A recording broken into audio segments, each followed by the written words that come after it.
Okay, so it's time for us to go ahead and get back into our coverage over the absolute universe. And I kind of feel like I'm a tad bit behind when it comes to all the different books, but luckily we're not that far behind where we are going to be completely lost with what's going on in the absolute universe. But with that being said, we're going to pick up with Absolute Green Lantern. Now, honestly, I was kind of wondering when in the world would DC drop this book? And when they announced it and when they dropped it, I was really hyped for it. And the reason why, because I feel like you can do a lot of different things differently when it comes to Green Lantern. Now, basically, you can kind of do that with any character in DC Universe, but especially when it comes to Green Lantern and all their mythos. But we're going to cover the first 2 chapters of the Absolute Green Lantern series. And so as we get into the opening pages of the storyline, we do pick up with Hal Jordan just walking down this road. Now, the first chapter of this series honestly tells us right off the bat that Hal is going to play a major role in this storyline. It's not going to be him being put on the back burner. Now, here's the thing, because you do have Hal walking down this road. And with Hal, he's saying, "Be without fear," over and over again. Now, while he is saying that, it does seem like something is calling out to him, saying, "You are in the absence of light. I am the secret heart within every star. Be without fear, Hal Jordan. You must be without fear." Now, while he has this thing or something talking to him, as he walks down the road in the middle of nowhere, he's telling us that he is scared. But then a cop does pull up. Now, as this cop does pull up, the cop at first is just kind of being concerned for Hal, because Hal is in the middle of nowhere, just walking down this road. But then you have the cop kind of realize that Hal's keeping his hand in his pocket, one of his hands. And you have the cop ask him like, "Hey, what's in your pocket?" Now, for Hal, he's not trying to tell the cop anything at all. He's just trying to walk away. But the cop is wondering at first, like, is it drugs? No, it's not drugs. Okay, could it be a weapon? If it is a weapon, could it harm somebody else or possibly me? Now, you do have the cop just go ahead and pull a gun now. Now, for Hal, he begins to freak out here a lot and tries his best to calm the cop down. He says, "Sir, listen, do not pull that gun out on me. My name is Hal Jordan. I'm from Evergreen. But on top of that, I have to tell you, his name was Abin Sur." Now, before we get able to learn more about what Hal is talking about, you have the cop just tell him one last time, "Show me your hand."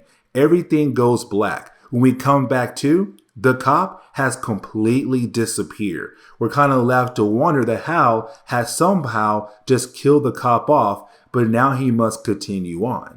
Now, you do have Hal head over to a nearby diner. Now, once he does arrive at this diner, you have everybody in there just minding their business, just having a good old time, watching the Lakers play, eating their food. But then out of nowhere, all their TVs begin to report a special report coming out of Evergreen. Now, we get our first look of what's happening in Evergreen. The whole idea that the Green Lantern symbol just crashed right in the middle of Evergreen. Now, you do have the reporter tell us that unfortunately they don't have much information at the moment, but they kind of believe that there are a few people who are dead inside that area. Now, for Hal, he begins to freak out because he's from Evergreen. He knows what exactly went down in that area.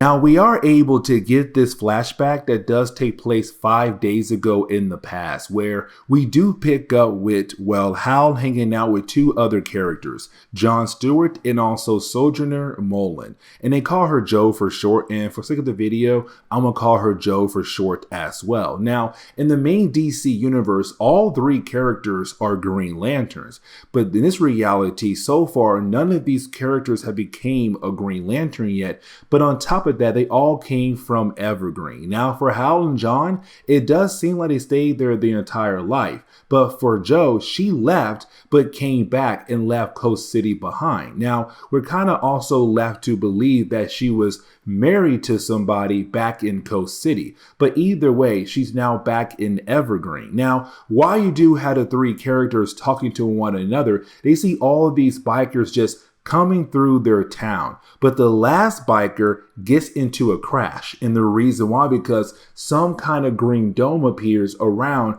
the entire city. Now, for our three characters, they go outside to see what exactly is going on. But for Jo, when she looks up, she sees an alien up in the sky.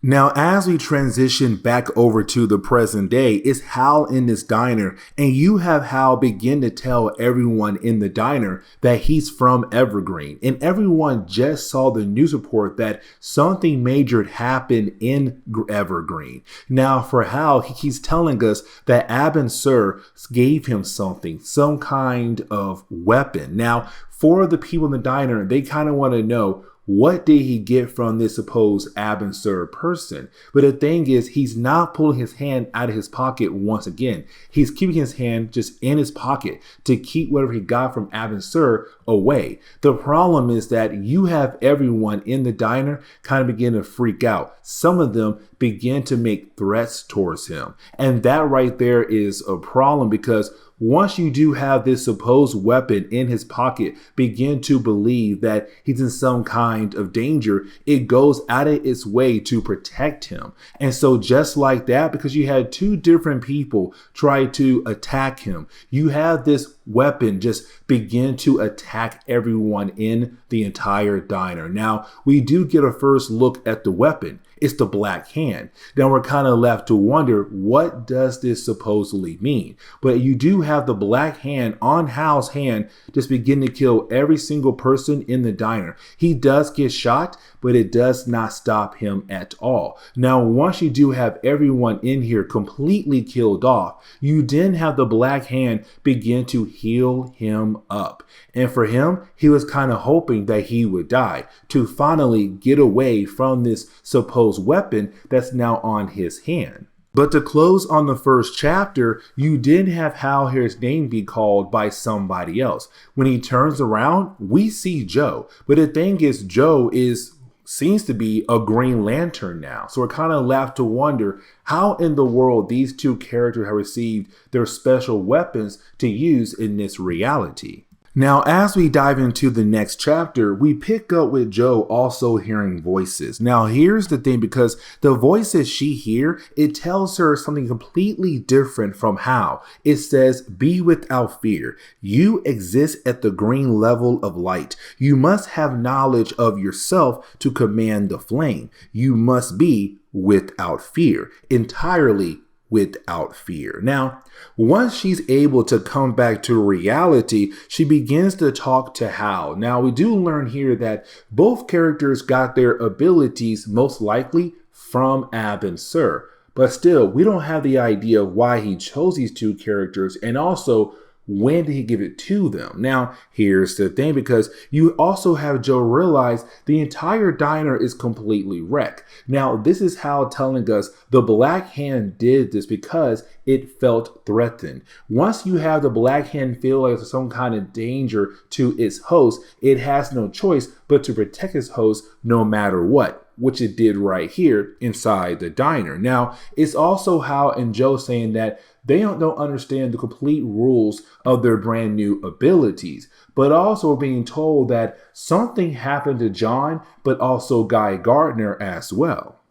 Now, as we jump back in time once again to that flashback, we jump back over to Evergreen, where it's our characters trapped inside that green dome. And really other people who part of Evergreen City is also trapped inside the green dome as well. But we do learn here that Guy Gardner is the chief of the police department. And his main goal now is to have a conversation with Abin Sur. Now, at first, it does seem like it could be a peaceful conversation, but you didn't have Abin Sur saying, "I must now judge you." Now, while you have Abin Sur trying to judge Guy Gardner, him and the rest of the police department, they begin to freak out, kind of wondering, what is he trying to do to Guy? Now, luckily Jo is there, and she is able to calm everyone down, because technically we don't know what he is trying to do. Yes, he says he's judging you, but it does not mean he's trying to attack you. Now, for Abin Sur, he is saying judgment is in progress.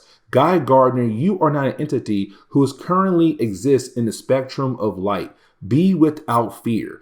And we're kind of wondering, what does that technically mean for Guy Gardner? But once you do have Joe kind of being able to reason with Guy, you then have Guy realize that she is right, that he should try to continue to have a peaceful conversation with Abin Sur. And so this kind of leads us into the point where you have Guy try his best to communicate with Abin Sur. But the problem is, right after that, you have Abin Sur just go ahead and kill off Guy Gardner. Like, there he goes. He's no longer around. And we're kind of left to believe that he was judging a way where for Abin Sur, he had to go. Now, for the rest of the police force, they begin to freak out. They tried their best to actually shoot and kill Abin Sur, but in a matter of seconds, you have one of them be killed off in her head completely cut off, and the other one, well, he lost his hand. And so now it's time for everybody to try their best to keep him alive. Now,